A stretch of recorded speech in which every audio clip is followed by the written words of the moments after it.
माँ तो माँ होती है, रुला देने वाली एक हिंदी कहानी। हेलो माँ, मैं राजू बोल रहा हूँ।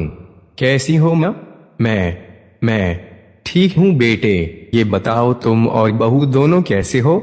हम दोनों ठीक है माँ, आपकी बहुत याद आती है। अच्छा सुनो माँ, मैं अगले महीने इंडिया आ रहा हूँ तुम्हें लेने। क्या? हाँ माँ, अब हम सब साथ ही रहेंगे। नीतू कह रही थी माजी को अमेरिका ले आओ, वहां अकेली बहुत परेशान हो रही होंगी।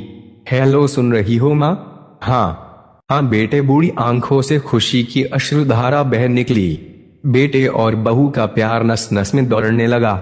जीवन के 70 साल गुजार चुकी सावित्री ने जल्दी से अपने पल्लू से आंसू पोंछे और बेटे से बात करने लगी। पूरे 2 साल बाद बेटा घर आ रहा था। बूढ़ी सावित्री ने मोहल्ले भर में दौड़ दौड़ कर ये खबर सबको सुना दी। सभी खुश थे कि चलो बुढ़ापा चैन से बेटे और बहू के साथ गुजर जाएगा।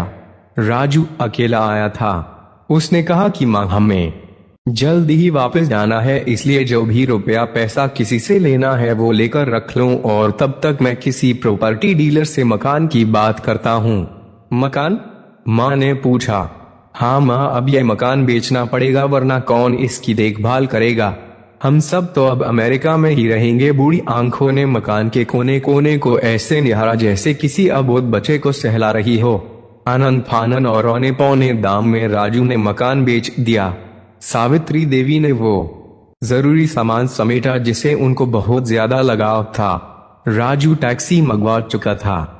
एयरपोर्ट पहुंचकर राजू ने कहा, माँ तुम यहाँ बैठो, मैं अंदर जाकर सामान की जांच और बोर्डिंग और वीजा का काम निपटा लेता हूँ। ठीक है बेटे। सावित्री देवी वही पास की बेंच पर बैठ गई। काफी समय बीत चुका था।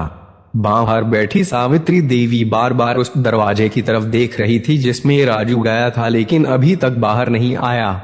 शायद अंदर बहुत भीड़ होगी सोचकर बूढ़ी आंखें फिर से टकटकी लगाए देखने लगती।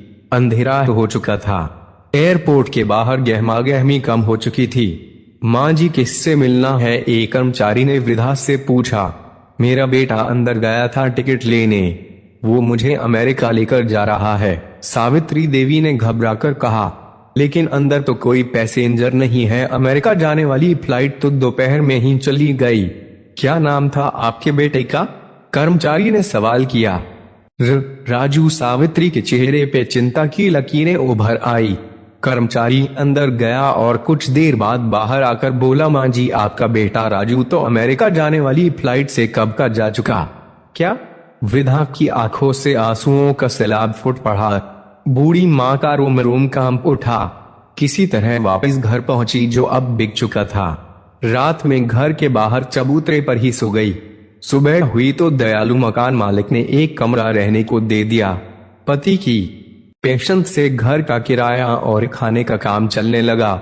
समय गुजरने लगा। एक दिन मकान मालिक ने वृद्धा से पूछा, माँ जी, क्यों नहीं आप अपने किसी रिश्तेदार के यहाँ चली जाए? अब आपकी उम्र भी बहुत हो गई, अकेली कब तक रह पाएंगी? हाँ चली तो जाऊं, लेकिन कल को मेरा बेटा आया तो यहाँ फिर कौन उसका ख्याल रखेगा? आंख से